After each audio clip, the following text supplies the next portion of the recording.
Welcome to High News Club. Welcome.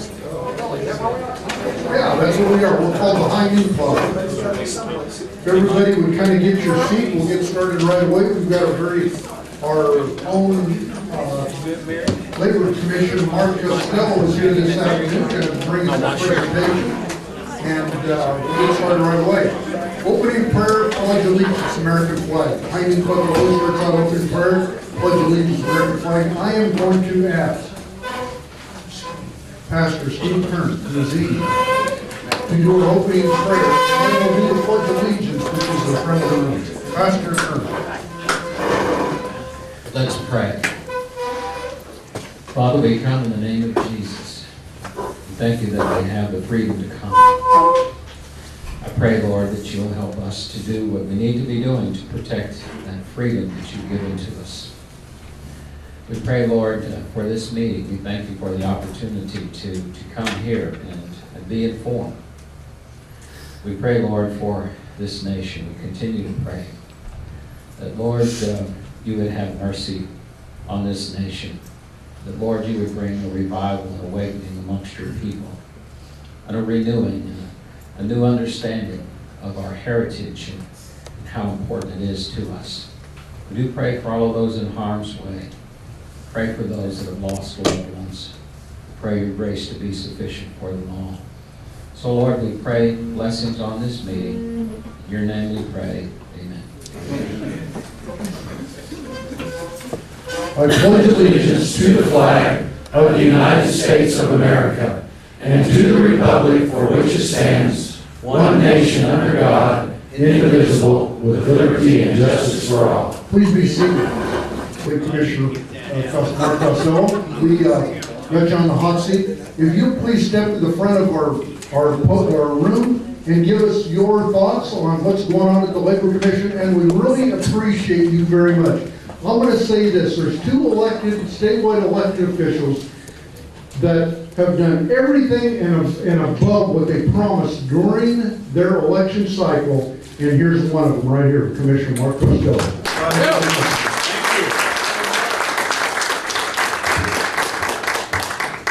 For me, it doesn't get any friendlier than this crowd right here. Although, remember Hubbard, when he ran for governor a few years ago? And he had the greatest stick. But if you haven't figured this out, politicians borrow generously from other politicians. Jokes, stories, suddenly their story, someone else's story becomes their life story. And what I had hoped to do today, but I couldn't get my wife's cooperation, was to get a target practice thing from the next door and bring it in here and have a little tight pattern in the middle of it and tell you all that this was shot from 32 feet with a 32 caliber weapon. Now, I didn't shoot it. My wife did, and that's why I've been happily married for 32 years. But I'll have to give Mr. Hubbard credit for that, and I will steal it, but this is the year to steal it, because this is our, I'll have to wait till, I guess there's, I don't really know a lot about guns, but I own a number of them. I'm happy to be here. I do have a little prize, a little bling, little faux diamonds here. Now, Representative Reynolds and Wesselhoff are ineligible for this, because I don't want to embarrass them for not knowing the answer. But for the first person who can give me the state motto of Oklahoma. No, that's the U.S. Labor overcomes all. There you go. There you go. Yeah, you're doing. Well, I think you have something better. Labor conquers all. Boy, how things have changed since 1907 when we became a state. Back when we really valued the dignity of work, understood that if we didn't do it, it wasn't going to happen. Costello, as you may not know, is an Irish surname. Well, it is. You go to the town of County Mayo, there is the town of Costello. And my ancestors came over in the mid-19th century. I wish I had a real Irish name like O'Shaughnessy or O'Reilly. In fact, occasionally I'll tell people my cousins are coming over from Ireland. They go, really? And I go, no, O'Reilly. And you probably didn't know this, But Ireland is now considered the financial capital of Europe. Did you know that? You know why? Because its capital has been Dublin for years. Just keep going. Just keep going. He's here all week. But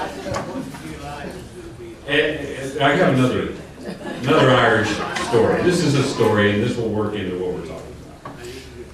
It's your money, and as was pointed out earlier, we're leaving a trail of unpaid bills for our dependents and for the next generation. But about 15 years ago, we started an office in England. And a couple of stories I want to share with you. One is that we actually bought an office building, a nice looking little office building. And we were selling software, which is very ephemeral. You have to go in and sell something for a lot of money that is almost like magic and doesn't really cost you anything to produce once you made it. So it's all about appearances. And whenever I'd fly to the airport in Manchester, I would always rent the cheapest car that they had at the airport, which typically turned out to be a 3-cylinder Peugeot and a little diesel car. And I would pull into the front of this little office building, and I need to back up a little bit. In England, everything is about the car. It not only has to be the latest model, it's got to be an expensive BMW or a Mercedes or an Audi or a Bentley, something. I mean, you're really not considered part of the tall building crowd unless you have a fancy car. That's why Representative Reynolds drives such a fancy car, because he's not part of that crowd. But, so I would pull into the office building in this little car, and the English people that worked there was only one Oklahoman who worked there. They'd crowd around and say, is the company in trouble? Is something wrong? I mean, there's the big shot coming over from the United States, and he's driving this little itty bitty car. And he goes, well, he's a little eccentric. And the reason I'm a little eccentric, because it was my money. And I think that we somehow lose that eccentricity when we get into government. And we think that more is better. A few years ago, now my friend Jim Marshall is going to get me in trouble, but I'm very proud, by the way, of the hardworking employees, all 65 of them at the Department of Labor. When I came into office, there were 85. A decade ago, there was 120. So I think that by using technology and processes, and I guess leadership too, we are producing more output with fewer people. That's a good thing. But that's not the normal nature of bureaucracy. Normally, bureaucracy likes to get bigger and bigger, and it just can't have enough. It reminds me of a really good line from Key Largo. Humphrey Bogart and his girlfriend were being held captive. And Humphrey Bogart was after a couple of hours, this guy had a gun on him. Humphrey Bogart says, I know what you want. And the gangster says, well, what is it you think that I want? And he said, you want more. The gangster said, yeah, that's it. I want more. And I think that's just like government. They want more. Doesn't matter what it is, they want more. And do they have a gun to you? I think so, sort of. I mean, last I checked, not paying your taxes was not a voluntary act. Fees have increased dramatically. So things are, overall, not necessarily the trend is not our friend. Now, I do like to point out, and I'm sure you've heard this, that Oklahoma strives to be number one in football, and it strives to be number one. We're doing pretty well thanks to the blessings of oil and gas in Oklahoma. We're doing pretty well in terms of employment. But there is one thing that we are not, we're not number one in everything. For instance, in terms of obesity, Oklahoma's number 4, which means there's 3 states that are fatter than Oklahoma. So we're not there yet. Diabetes, there's 2 other states that have higher incidences of diabetes than Oklahoma, that like sugar more than us, but there is one thing that Oklahoma is number 1 in. And that is between the year 2000 and 2010, no state increased its spending at 74% more than the rest of the red states, Oklahoma. So Is that something to be proud of? Well, I think it's indicative more of how well is the private sector doing. If the private sector's doing, then suddenly the money shows up for the public sector, and guess what? They want more. And I made it unfortunate, and I think you should always leave animals out of any discussion when it comes to politics, because there's people who will get offended pretty easily. And my wife and I own some land over in Cherokee County, which has been overrun with hogs, wild hogs. And although I have spoken hundreds of times about my hardworking colleagues, and I genuinely believe that later, I was thinking, I made reference to the similarity between people bureaucratic chiefs who run agencies, and their similarity to this out-of-control hog problem. And the next thing I know, because feral hogs, you can see they have tusks. They will eat any and everything, and they want more, no matter what it is. And if they don't get it, they'll come back next week with more feral hogs, and pretty soon you have a problem. Well, I'm sorry I ever said that, because the next thing you know, I had about 150 members of the American Federation of Teachers, the AFL-CIO, a few members of the OPEA, the OEA, the Democrat Party, the SEIU, and a few other alphabets I've forgotten, outside my office, saying that I should resign because I was somehow anti-labor. I was against the working man. What I was against is the idea that the government, and this is what really irritated me, the government should be the bagman for the union bosses.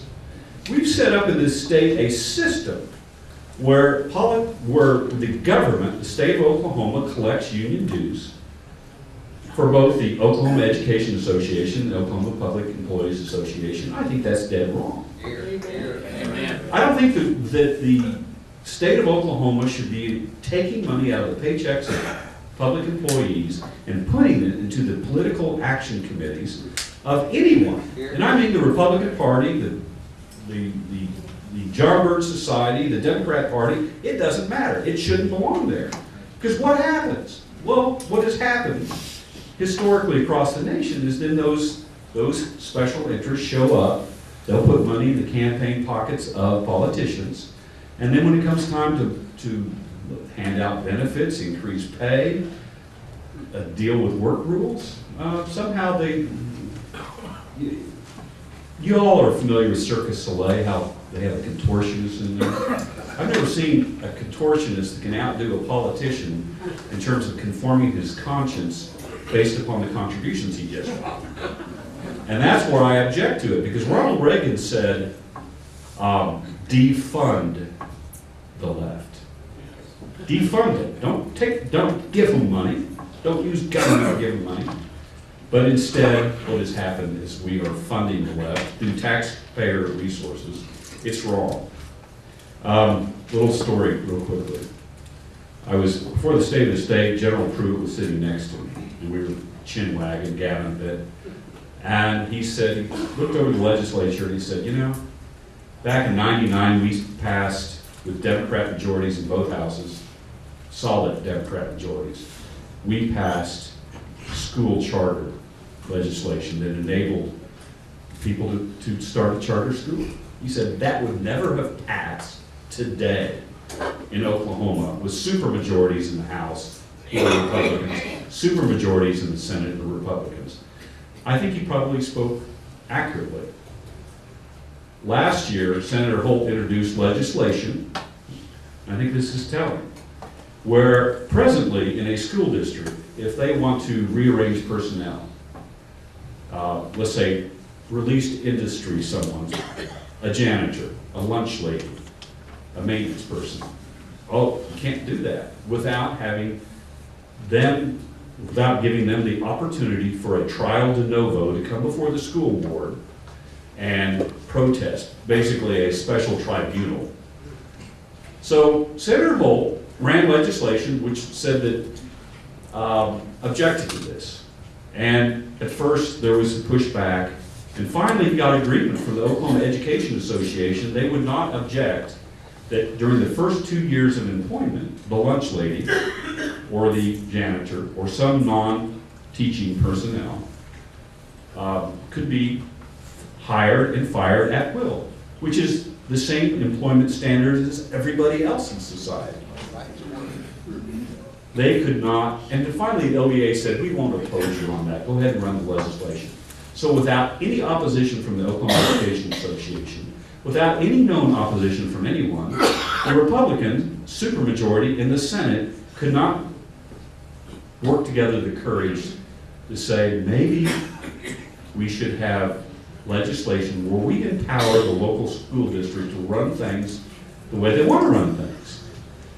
It's marvelous to me how Republican legislators or lawmakers will wail and moan about the problems of Washington, which we're all familiar are out of control, and have taken our freedoms right out in front of away from us.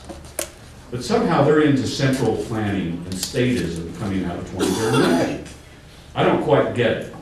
And particularly, let me reference Common Core.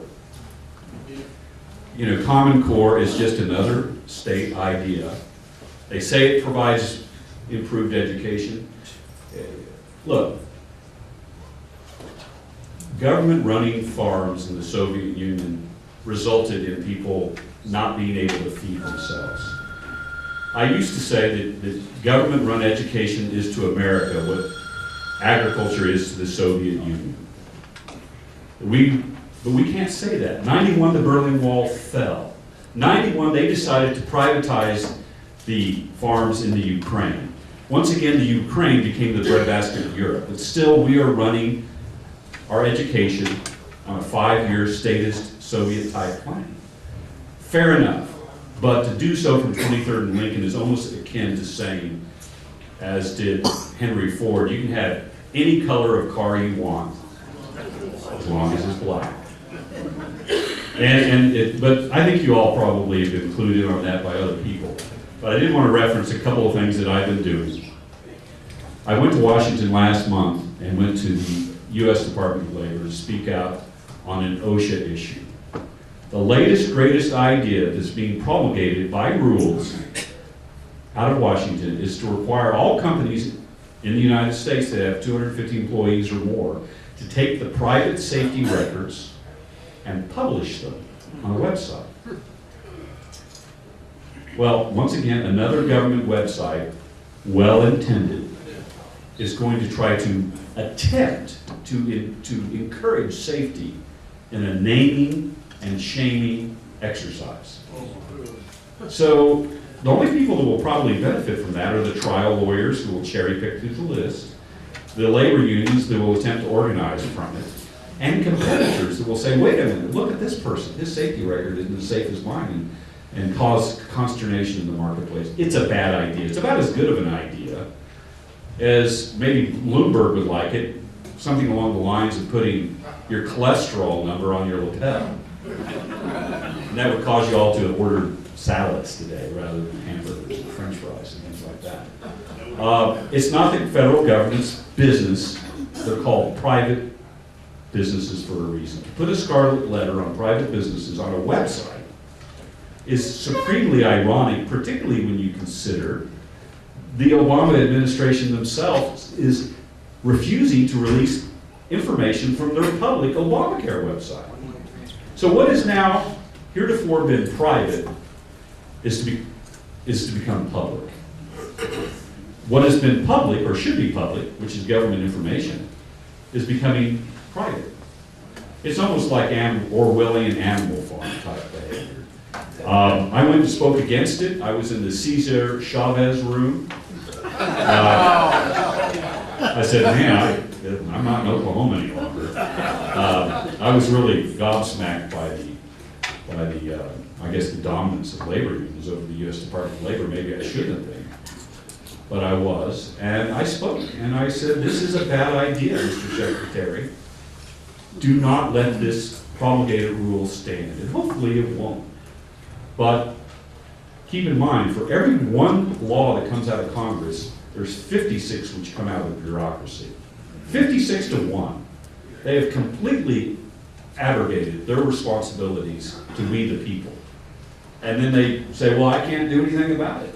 So this new rule may come down the pike, just like another rule that they promulgated 2 years ago. So they proposed but never put into effect, which would have criminalized child labor on the family farm. If your child was under 16, they could not work on another farm, just couldn't do it, you know, and that just blows my mind if you think about it. Jim Marshall in the back of the room was working on his family farm driving a tractor. It wouldn't let him make the turns, but they'd load the bales onto the shed that he was carrying behind the tractor when he was 5 years old. That probably would have been a double felony, you know, today. They stood down because the people in the United States said, this is a silly idea. This idea will hurt the transgenerational relationship between parents and children and grandparents and aunts and uncles. How do you learn to be a farmer? Well, you don't learn it out of a book. I don't think that if you don't know it by the time you go to OSU, you're probably not going to learn it. But the government is a never-ending resource of bad ideas. Let me give you another one. 1933, a guy named Tugwell, who had learned all about the groovy socialist farms in the Soviet Union, literally at the knee of Stalin. He and a bunch of labor unions learned these great ideas. They came back with stars in their eyes about how wonderful the farms were over there. So they started government farms here in the United States. One of them was called Casablanca, and it was outside of Phoenix. And they had 150 people there working. Everyone got the same amount of money each day, $5. And 5 guys were in charge of milking cows. And this went on for a while, and 2 of the guys had a little bit of brains, or had a little bit of common sense. They said, you know, if we would buy some of them our milking equipment, 2 guys could milk a lot more cows than 5 guys could manually. We would produce more milk, make more money for the farm, and guess what happened to them? Everybody gets this. You guys are good. They got fired. They didn't get the memo. The purpose of government isn't to just be effective. It's not to be efficient. It's not to be respectful of your tax dollars. It's to create jobs, cronies. Well, that farm failed, as have all other socialist experiments failed throughout history, from Pol Pot and killing fields in Cambodia, Hugo Chavez, where they don't have any toilet paper in Venezuela today. Every socialist experiment from the Soviet Union on down has failed, as will the ones we're going through today. And I think we have a moral obligation to make them fail. How this relates partially to myself, when I, about a year ago, I made a decision that we did not need the bricks and mortar portion of the Tulsa office. We had only 7 unique visitors each week that came in. It was not effective, efficient. So we offered everyone in the Tulsa office a voluntary buyout. They could either move to Oklahoma City or we would buy them out of their contract. And we closed the office. It saves hundreds of thousands of dollars a year. That's one reason we've been able to get from 85 to 65 employees. But the hue and cry from the left, it just goes against their religion. If 5 guys doing something is good, even though if people do it more cost effectively, in their mind is bad. But I disagree. I do disagree.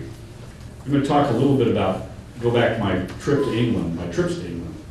I used to go there and ask people who their hero was. And I started saying, who's your favorite, which Englishman do you admire most? And they'd say, living or dead. And I say, well, living or dead. And I get different answers. Winston Churchill, Lawrence of Arabia, Queen Victoria, the Spice Girls. I got a lot more pop stars than I got Maggie. No Maggie Thatcher's in there. Surprising. But we had previously hired this one guy named John Jordan. And he was from Limerick, Ireland. And I really had never asked him the question before, because we hired him before I started popping off with these questions. So I finally looked to John and said, I've asked everyone else here that works here this question. Which Englishman do you admire most, living or dead? And the guy from Limerick, Ireland said, oh, I admire them much more dead.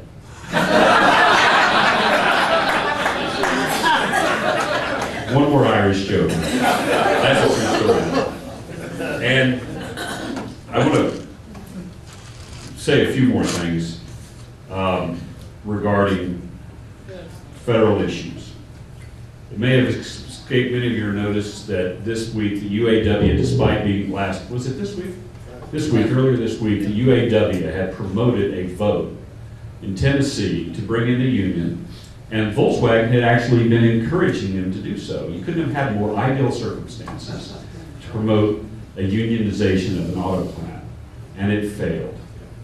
And it failed. And one of the reasons why it failed is because the workers themselves did not want to follow in the footsteps of car manufacturers out of Detroit. They wanted to be in control of their own destiny. They didn't want their money to be taken and used for political action. Part of the political action that was used ended up in Scott Walker's race in the aftermath of his election when he pushed back against the public sector unions.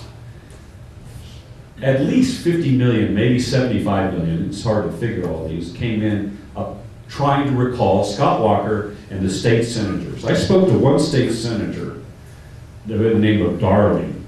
The left spent $8 million attempting to recall one state senator. $8 million is more than we spent for all the gubernatorial candidates in Oklahoma in 2010 combined. Significantly more. So they failed because at the end of the day, people realized that despite what the gangster at Key Largo wanted, there is no more. To go beyond where we are today will lead to financial Armageddon. I think we're possibly on our way. Detroit in 1950 was the city in the United States, the leading city on the hill. It had the highest standard of living, the highest income, nearly 2 million residents. Today is a city in complete disarray. There's nothing wrong with Detroit a bulldozer wouldn't fix. It's amazing to me that in Detroit, Michigan, the adult illiteracy rate is 47%. That's what happens after 6 decades of liberal rule. 47%. Keep that figure in mind because that's the same adult illiteracy as in the Central African Republic. Now the difference is that the Central African Republic was ruled by a cannibal dictator, whereas Detroit was ruled by the Democrat Party. That's the not much difference from what I can say. So if we want the same outcome, we should keep doing the same things. I want to speak to merit protection.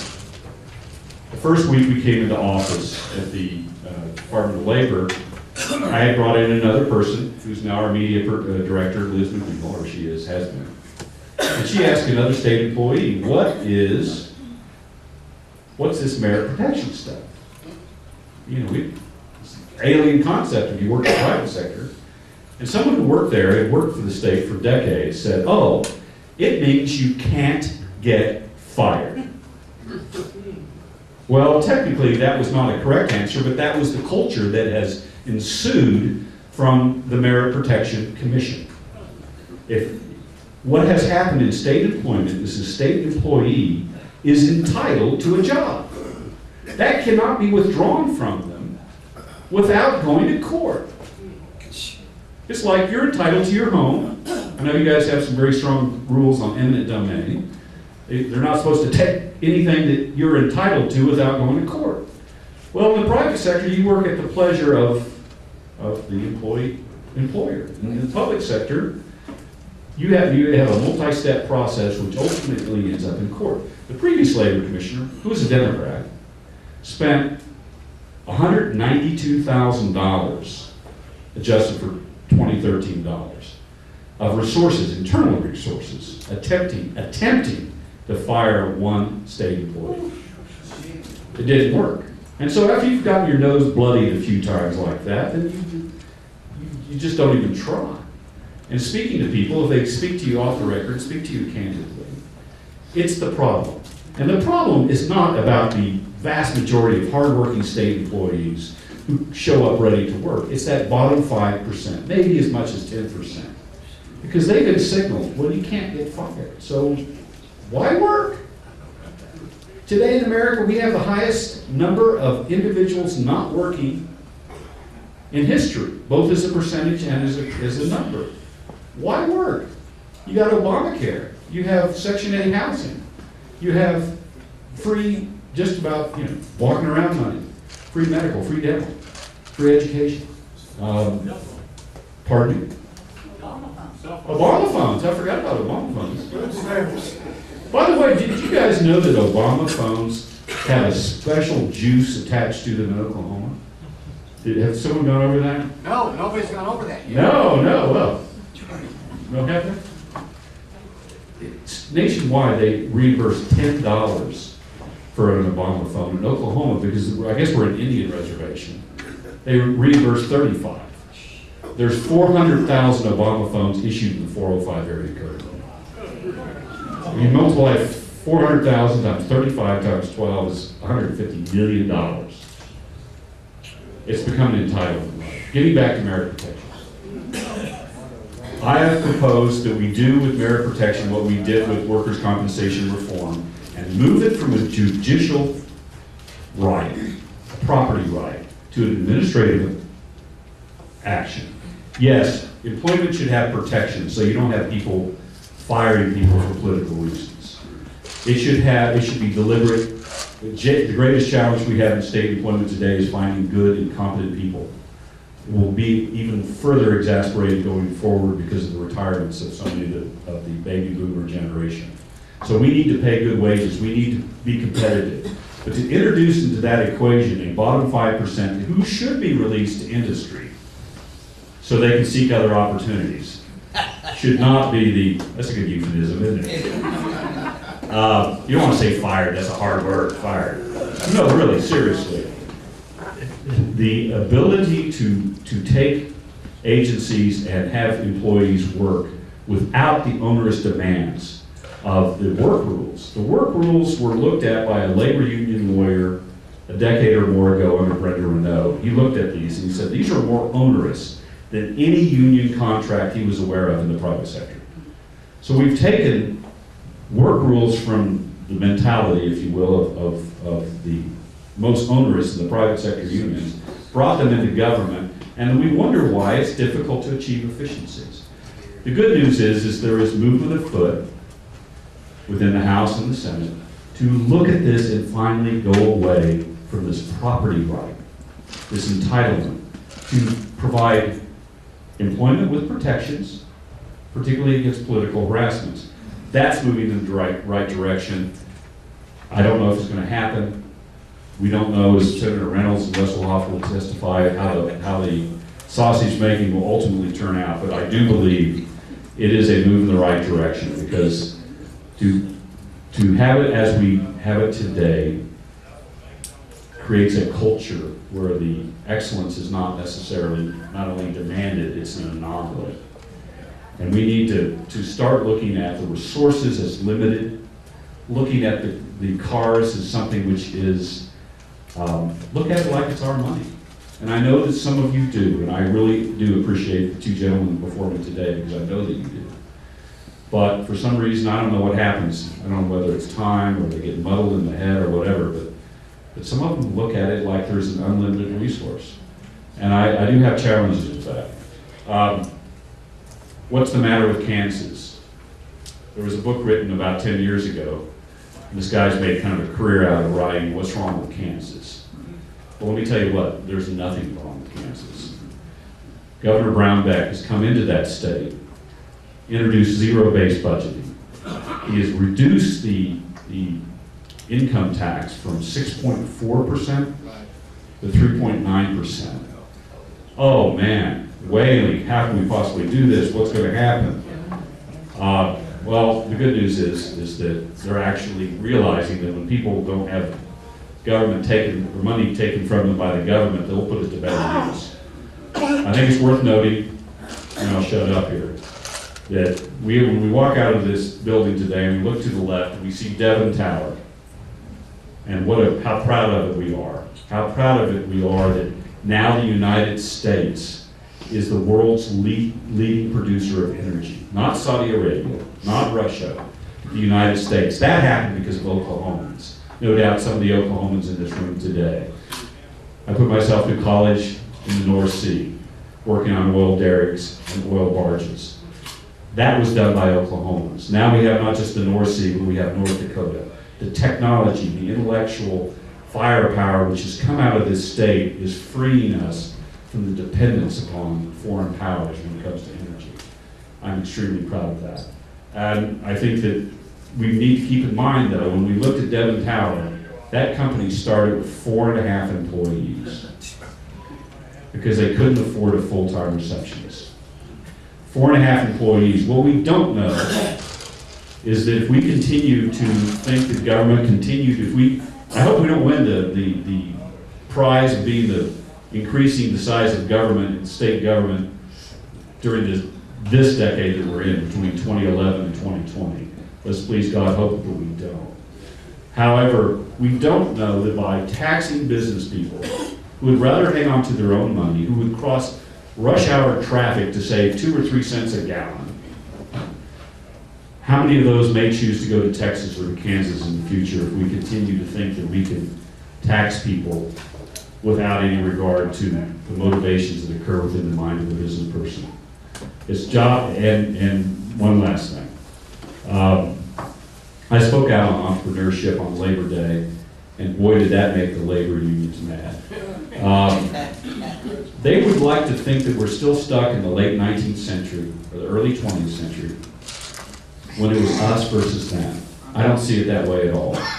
I see that people like Larry Nichols or Harry Hand, who pursue their dream to feed their family, are what it's the beginning, the middle, and the end to what is necessary to create great employment opportunities for workers in this state.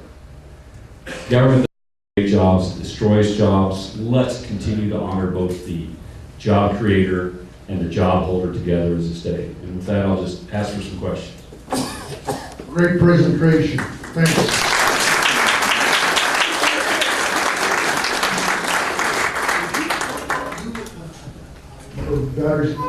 Would you please, you were given some statistics at the very first.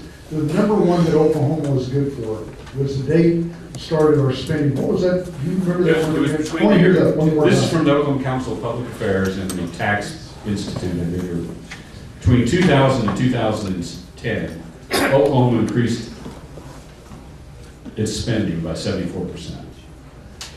No other state increased it nearly as fast. In fact, part of the reason is the big liberal states, the Rhode Islands and the Illinois and the California have exhausted their ability to find people to generate tax revenue from. Businesses are fleeing those domains. And yeah, it's probably more due to the oil and gas. So 74%, number one, Oklahoma. Let's hope we never do that again. And then you didn't say this, I'm going to say this. And who is actually in charge at our legislative body out there making all those appropriations? Remember, that is the job of the senator and the representative to appropriate money to be spent in the government. Republicans, the ones that they are. But literally, me saying this, they're not Republicans, they're Ds that had to put an R behind their name because they knew without doing that, they could never get themselves elected in the most conservative red state in Oklahoma. Now, saying that little statement, next question. Commissioner, thanks for being here. Thank you, Ray.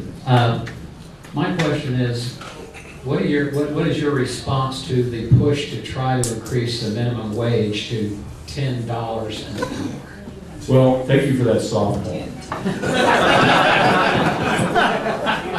I don't think that government intervening in the marketplace, according to CBO, if they bring that up to $10 an hour, will destroy 500,000 jobs. It'll destroy hundreds of thousands of small companies with 4.5 employees and never get off the ground. It's a bad idea. I believe in the marketplace. Most places in the United States, in fact, most jobs even here in Oklahoma City, that are entry-level jobs, are already higher than minimum wage. So by elevating the minimum wage to $10, and unions love this, because then they get to move their scale up further. And it just creates an inflationary cycle, which we have not seen since the 70s. We may get to visit again. Look, you can't hire someone for minimum wage except at entry-level jobs. But when I talk to self-made millionaires, not the trust babies out of Nichols Hill, but self-made millionaires. No offense to any of you trust babies. When I talk to self-made millionaires, I will always ask them one question, Reverend, and that is, did you once work for minimum wage? And they'll say yes. And then they'll proceed to tell me about that job and how proud they were of that first check that had their name imprinted on that check.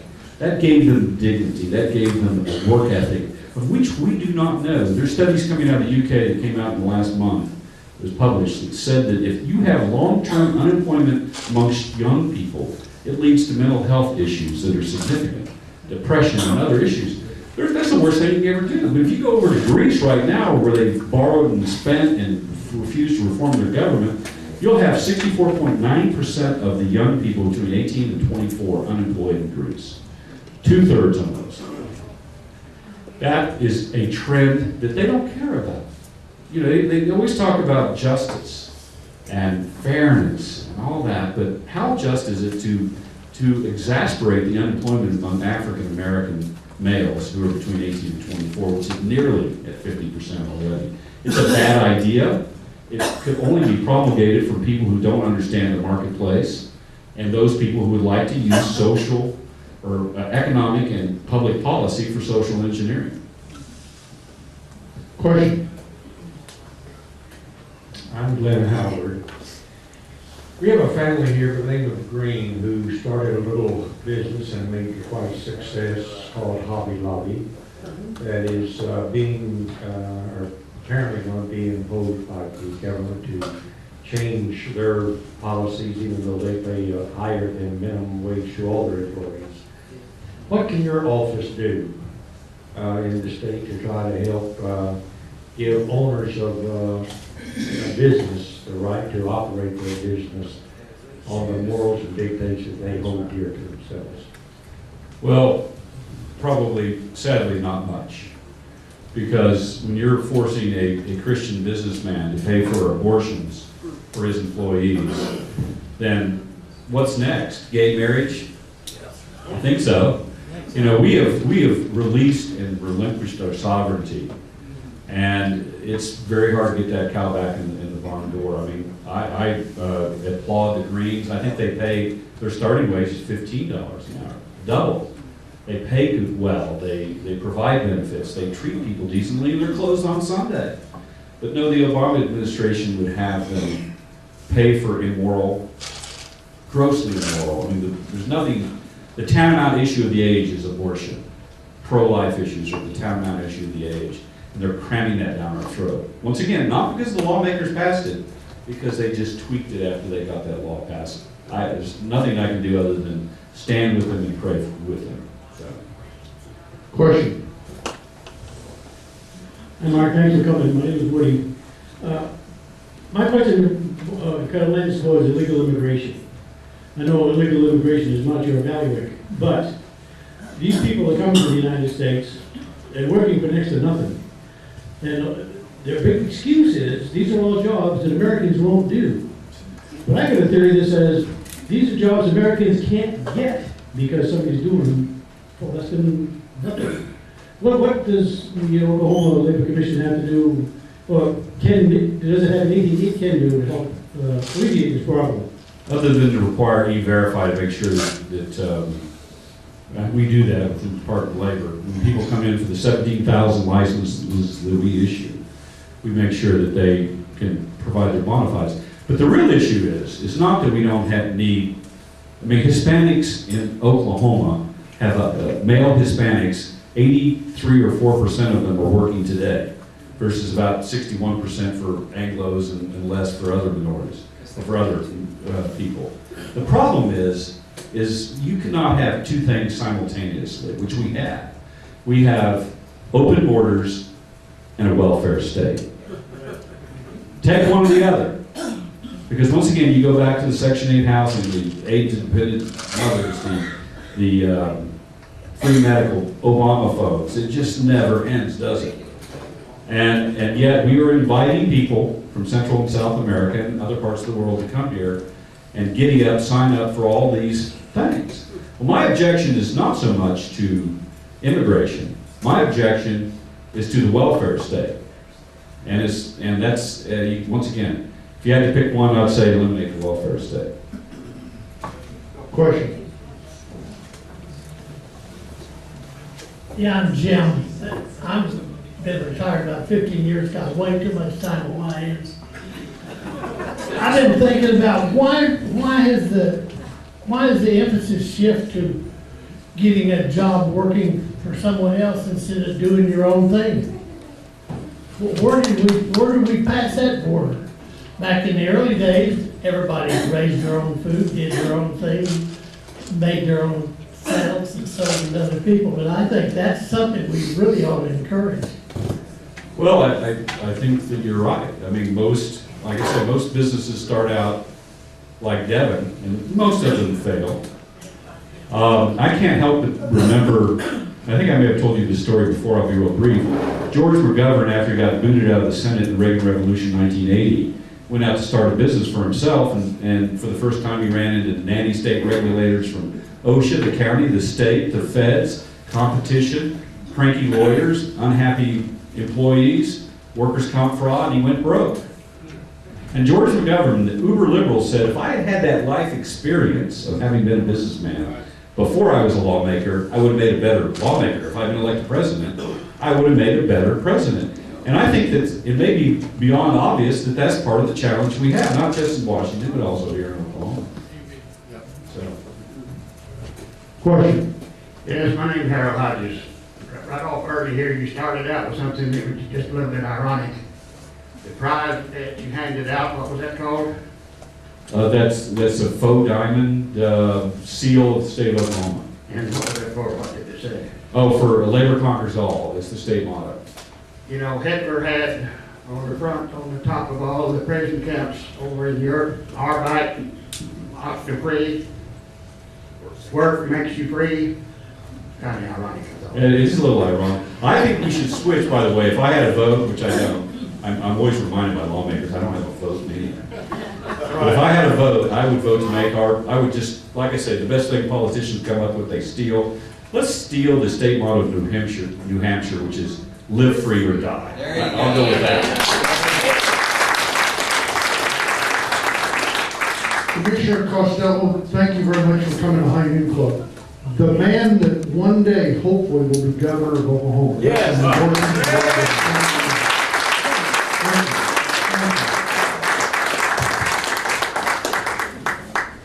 You know, again, I'm going to brag a little bit on Mark, and the reason we've become friends, obviously, that kind of thing, but the reason you can become friends with certain people is you're in agreement with them. And especially when they run for these political offices, and they actually deliver what they promise they're going to do while they're running for these offices. He's somebody that actually has done that and even given more. And those kind of things, the voters really appreciate that, appreciate you and your family, and for what you've done for Oklahoma. You make Oklahoma proud. Thank you. Now, if we're talking about people running for political offices and not delivering on their promise, let's talk about a couple different things that actually happened here recently in Oklahoma. Let's talk about the vote. The voter, the individual voter, where they were going to do away with the Electoral College in Oklahoma. We had 16 Republican senators, I think was the number 16, that was going to take away your right, and they wanted to make it a liberal state, progressive state like California or some of the other ones, and that kind of deal. Is there anybody that would like to discuss that? Let's just say this, or did you appreciate the senators doing that? No. The Republican senators? Now, we've got some that are members of High Noon Club. One of them, unfortunately, is one of my friends, okay? Senator Ralph Shorty. Ralph, where did you come up with that idea? I mean, does anybody in the room appreciate him voting in favor of that? No. My own senator from District 22, my senator, Rob Johnson, he authored the bill. Yeah. Now, why did he author the bill? Well, was it based upon his trips that he got, or some of the little junkets he got, or some free meals that he got? I've got no idea, because I hear several different times from different elected people that stuff doesn't matter to them. Not even consider that while they're voting for certain items. I.e., let's talk about Senator Shorty, or not Shorty, Jolly. He says the same thing about Common Core, but we also find in the recent newspaper article where him and our Secretary of Education, Janet Barisi, that went on a nice junket and spent time at Wrigley Field in Boston. Not Wrigley Field, Fenway Park in Boston. I.e. because of Governor Jeb Bush. Now, how does Governor Jeb Bush make his livelihood these days? Common Core. But then we don't want to hear these bills to stop Common Core in Oklahoma. Now, how many of us appreciate that? Probably not very many. But again, lobbyist meals, free junk and stuff does not equate in taking somebody's vote at the Capitol. That doesn't happen. Okay, we've got two representatives in the room. If you'd like to talk about what's going on in this session, please go to the front. If you don't, we'll just stop the meeting today. But I know that we've got some stuff we'd like to talk about. Representative Reynolds, you want to go first, or do you want to go ahead? Representative Paul Westloff, tell us what you're thinking at the Capitol. Well, first I want to comment on what you're talking about, these junkets. Representative Tom Newell was given one of these junkets. I think he went to Miami and was wined and dined, and he's against the national popular vote. So he's for upholding what we have in the Electoral College. So yeah, there's obviously temptation out there with dinners and trips. I've not had any of those trips. I've had a number of dinners, too many. But it comes down to the morality of the legislator. If you're going to change your vote over a state dinner, then to me you have no character. So I want to comment about that. But the most important shift you're going to see coming at the Capitol, I'm afraid. And by the way, just to let you know, myself and Dan Fisher have been selected to be on the leadership team. First time that we've had some conservatives on there. John Bennett is on there as well. And so we are very thankful. And my Christians on there. So we will meet every Monday at 10 o'clock. I meet with the speaker and each group of people to try to persuade us to take a certain direction. But what I'm seeing happening, I think the shift we're going to see from T.W. Shannon to Jeff Hickman, I think Jeff is very open to do what the caucus wants to do, what the majority wants to do. And so he's not going to strike out on his own and then try to persuade us to follow him. I think he's going to take the caucus where it wants to go.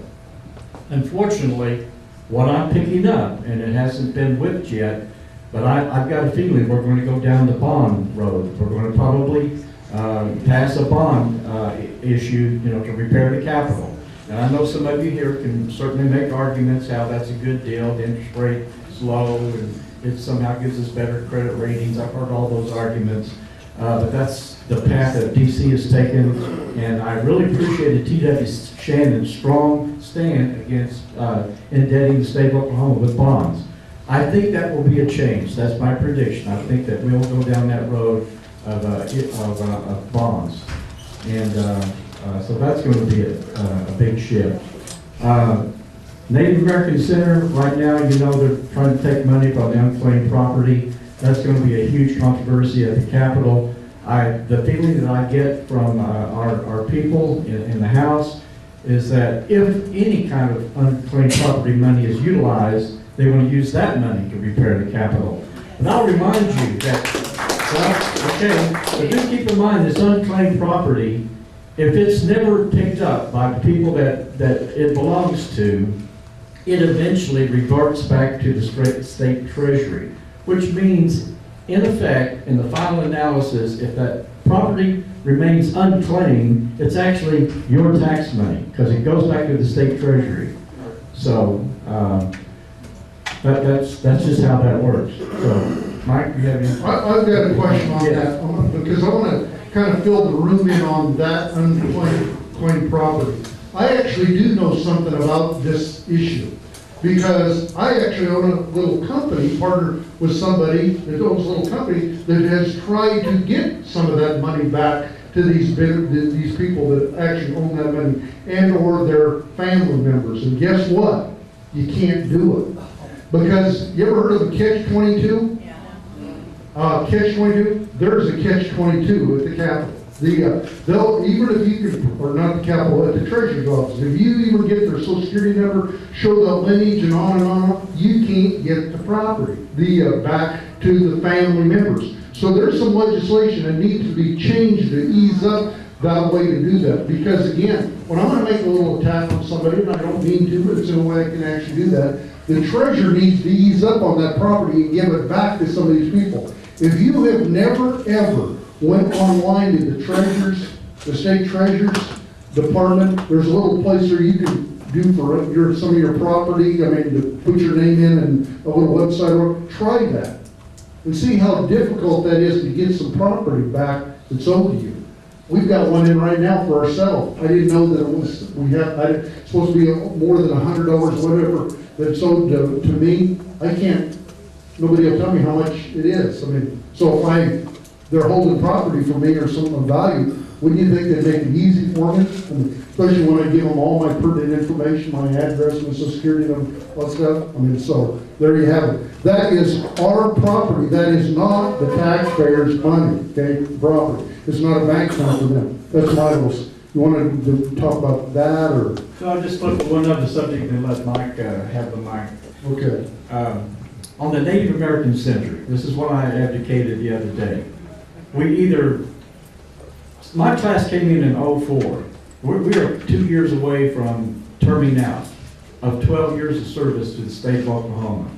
We've had this issue from the very beginning. It comes up every year. Now, none of us voted for the Native American Center. We inherited that problem. But if I term out in 2 years and my class of 2004 does not address the issue of that museum, either fixing it, finishing it, or auctioning it off, we need to do one of the two. And if we don't do anything and kicking that proverbial can down the road, then that's the epitome of being an irresponsible legislator. And I will say that my class of 04 will have failed the state of Oklahoma if we don't address that museum one way or another, either finish it or auction the thing off. But to let the thing deteriorate and waste your money is irresponsible. That's my 2 cents. I'd like to just make my little comment about that. I'm going to get on the other side of that deal. Would you please get rid of it? We've been talking about that for 3 or 4 years. Please sell the property. Get rid of it, because we never do get rid of it. Here's why. We've just created another state agency that we're going to have to pay employees, retirement funds, goes on, comp insurance, the whole deal. What part of not growing the scope of government is Oklahoma does that legislative body not understand? Okay, next. Well, I've been there since 2002, and we have addressed the Native American Cultural Center. We said, we don't want to jack with it.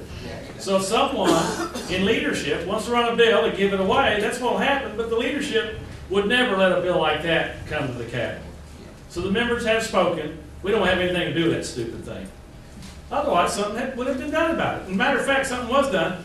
They came to us many years ago and said, hey, if you'll just give us another $40 million, that'll be all we'll ever want. We won't want any more. Well, that was a lie, just like the current lie.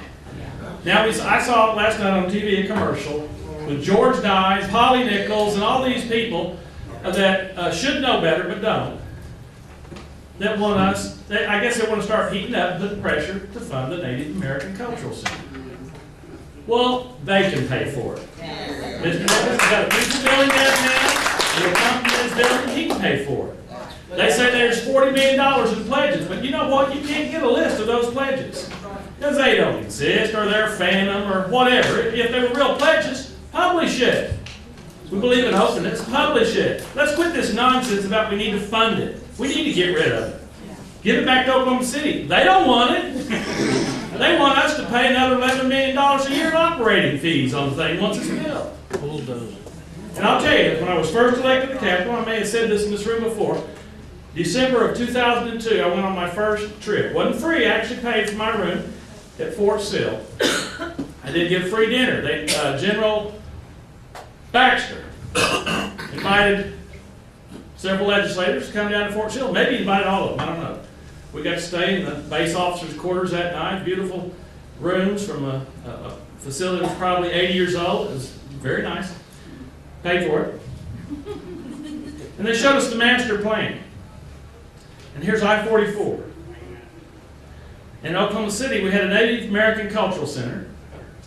And in Lawton, they were going to propose another museum. Do you know that Forest Hill has the most Civil War artifacts of any place in the nation, which would be any place in the world, obviously. And they're stored down there. And that's where the next museum is going to go after they finish the Native American Cultural Center and the deal in Tulsa. Now, they didn't dream it was going to take 12 years to get the first one done.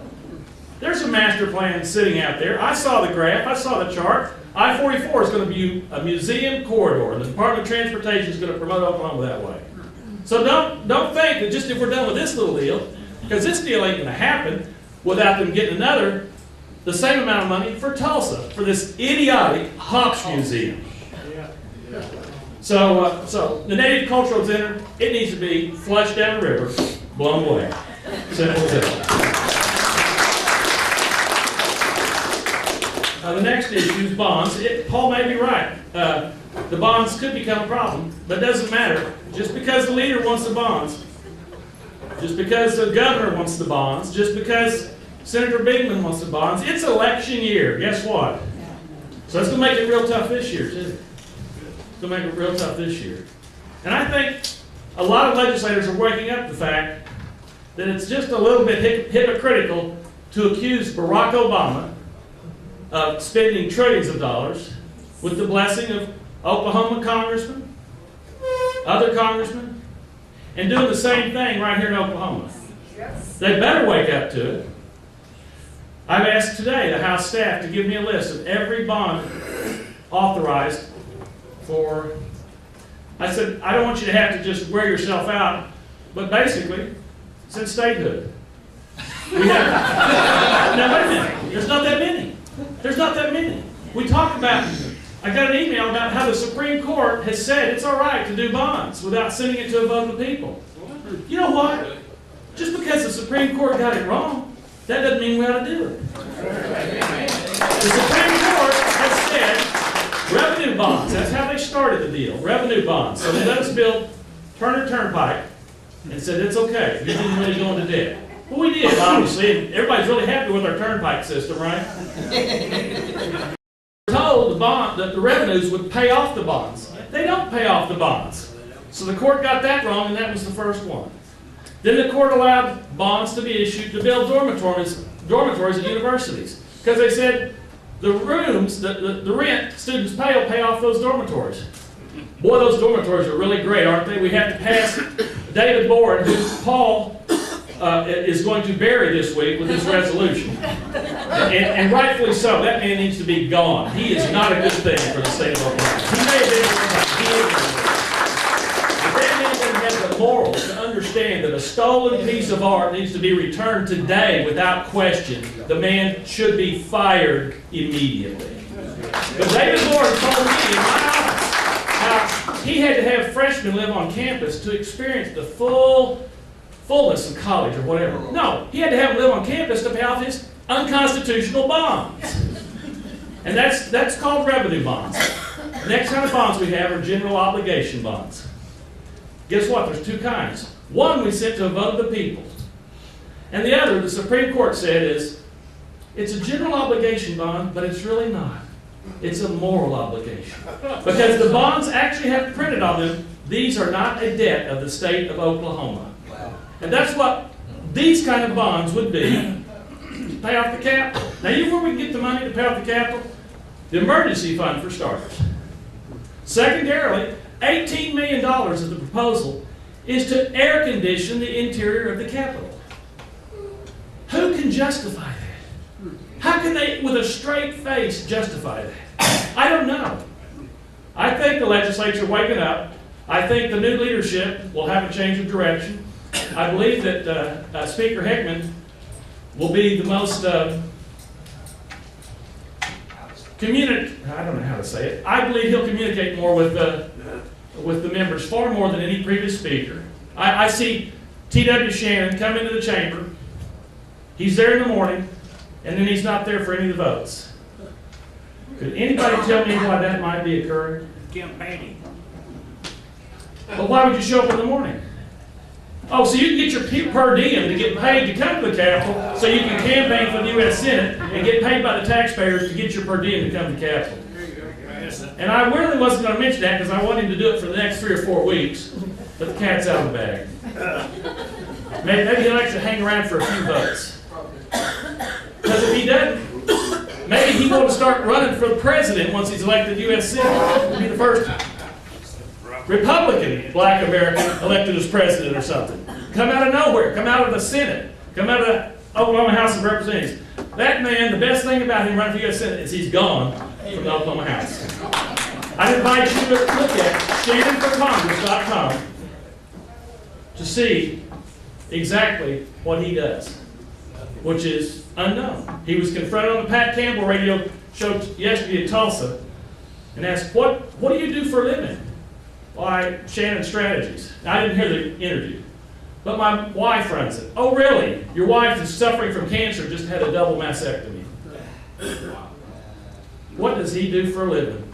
Where does he get all these new cars? Why didn't he answer that question? I'm sure Congressman Langford and any other candidate that might be running for U.S. Senate will ask him that. Hopefully other people will ask him. Hopefully, but it won't happen. The Daily Oklahoman will ask him, what does he do for a living? So we got a lot of problems up there, but I think the last 2 weeks with the election of a new speaker, getting rid of the old speaker, we're going to see an opportunity to change. I am so thankful that Mike Jackson was not elected speaker. Sorry, Mike, you're a nice enough guy, but you shouldn't be the speaker. So I'd be happy to answer questions myself. I know Paul would also. You know, let me kind of help the room out a little bit. A lot of times there's so many things that go on at the Capitol that most of us never have any idea. That's kind of the hardball politics that goes on. And let's talk a little bit about the speaker's race. The speaker's race. How many in this room were actually involved in the speaker's race? Okay, and there's one. Okay, Ken Bartlett, you? Okay, Paul? Mike? I told my rep who I wanted and okay. visited about Okay, so that's being a little bit involved. Anybody else? I mean, back here, okay? Lynn? Okay, about 3 or 4. But that may, to me, that may be the most important election in the next 5 to 10 years in Oklahoma. And here's why: you didn't have any play in that at all. But this room was really involved in that. I'm going to tell you something. We were really involved in that race. And here's how we were involved. We worked hard to get somebody elected. It wasn't the person we wanted to get elected, it's who we wanted to get unelected. And the unelected, here's who actually got unelected on the speaker race. The State Chamber of Commerce. Okay? They got unelected. And their political consultants got unelected. Boy, that's painful. In fact, I even heard from one that said, told one House member, and I would love to tell you who the House member is, and maybe one of these days he'll tell you the story himself. Do you realize how much money you've cost me by not electing Mike Jackson? Now, Mike Jackson, we've known him for a long time. He's a pretty nice kid. When I was saying, I'm going to call him a kid, a young man, very nice young man. But who he actually represents is who I do not like. It's the State Chamber of Commerce, because that is one of those very powerful PACs, downtown group, that do not care for people like you and I. They don't like you, okay? They're going to be the dictator. They're going to be the boss hog type of government in Oklahoma. They're going to dictate to us. And the only thing I've always asked, shoot, just bring me to the table. I just would like to have a seat at that table that you're all at. I mean, that kind of thing. Not asking for 100% control, just at least 50%. Oh, no. You're not smart enough. So that's what we actually did. We elected a speaker that is not owned by the State Chamber of Commerce, including their consultants. And I'm telling you, major victory in Oklahoma, folks. Major victory. If you want to talk about that, go ahead. Well, I just say that I haven't supported Jeff before, but I supported him mightily this time, and happily, because he was the only choice that we had. And Jeff has started off, he's 2 weeks now, I think he started off with quite a flourish. There's several wonderful things that have already happened. There were a number of bills.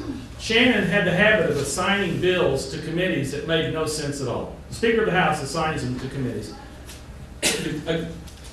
it's hard to use the term majority because we have 26 bills, but an abnormal number of bills were assigned to the Senate, the House Judiciary Committee, the House Government Modernization Committee, and one other committee, I forget. Thursday was the last day that we had, that the Speaker had, by our House rules, to change bills from one committee to another so that they might be heard. And so we were trying to figure out, are there bills stuck over in Leslie Osborne's Judiciary Committee that has 250 bills that really belong someplace else? There were lots of them. And so Thursday, we were able to get bills moved to what we thought are much more proper committees where they'll get a fair hearing. So there's going to have to be other tweaks and changes to the leadership. I would say I feel sorry for some folks. I don't. There are staff people that were hired by T.W. Shannon that had absolutely no reason for him to hire him other than, hey, because he could. And nobody could stop it. And they need to be gone immediately. That'll save the House hundreds of thousands of dollars. And then legislators that don't have full-time legislative assistants will have the funding available for them to get that. The Speaker had his own press secretary, his own chief of staff, who he'd given 2 raises to in the last 2 years. One when he was hired, he got one, and then he gave him another one through this certain committee that he created. There was a committee that's already come and gone now called the Governance Committee. They issued, because the Speaker decided to spend $7 million redoing the second floor as offices, they built a conference room down there. And somehow they couldn't figure out how to get internet wired to that conference room. So they decided they had to buy every House member an iPad. And I knew about this 2 or 3 months ago because I was down at IT and I saw all these iPads sitting over there. I said, what are those for? Well, the House members get those for voting in the new conference rooms. Are you kidding me? I didn't make an issue of it at that point. It didn't matter. But this new committee that Shannon appointed decided we all needed these new iPads. And what's more, we were going to get a $2,500 budget to operate our offices. Well, that's way too muddled for me to explain the whole deal. But they said, well, one of the things you can do with this $2,500 budget is buy an iPad, and we'll sell it to you at cost. What they didn't bother to say is they already purchased the 100 iPads. They were sitting down there. They expected you to buy them. Now we're stuck with those iPads that T.W. Shannon fluffed off on us. So anyway, his miserable reign is over, thankfully. And another great thing is I think he had 80 to 100 bills out there to run this session. I think maybe 0 of them will be running. So that'll alleviate a lot of the work in the House also.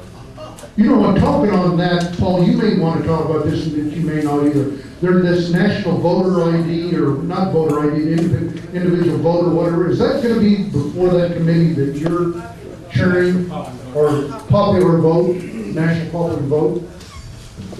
Representative Reynolds is on my committee, General Government. This is probably the only committee in the House that hears all bills by policy. I hear every single bill, okay? I'm also one of the only chairmen that engages the public. I invite the public to make comment and question the author. I don't think any other committee does that. I would love to get that bill in my committee and give it an up or down vote. And if it comes to my committee, and it should, I will debate against it. It's a terrible, terrible bill. And why do we want to vote on that bill? Why would you say as a legislator, would you want that bill to be voted on? Well, because of transparency, it'll put people on the record, at least in that committee, whether they're for or against it. That's number one. Bingo. That's a bingo. Thank you. And let me just add to that. I appreciate Paul does give every bill a hearing, which is the appropriate way to do it. For another reason, there's a lot of authors that run bills that are pathetic, and they expect the committee chairman not to hear them. So now, if you run a bill and it goes to Representative Wesselhoff's committee, we're going to get your pathetic bill heard. Everybody's going to know just how pathetic it is. But the problem is, unfortunately, our House rules, if we vote that bill down in committee, that wouldn't be a good thing, because we mostly want it to come to the House floor and see it voted against, about 1 to 99 against the bill on the floor of the House, to really send a message to the Senate. But if we vote against the committee, we won't get the opportunity to do that in the House. Hey, thanks everybody for hanging for it. Especially big round of applause for the community.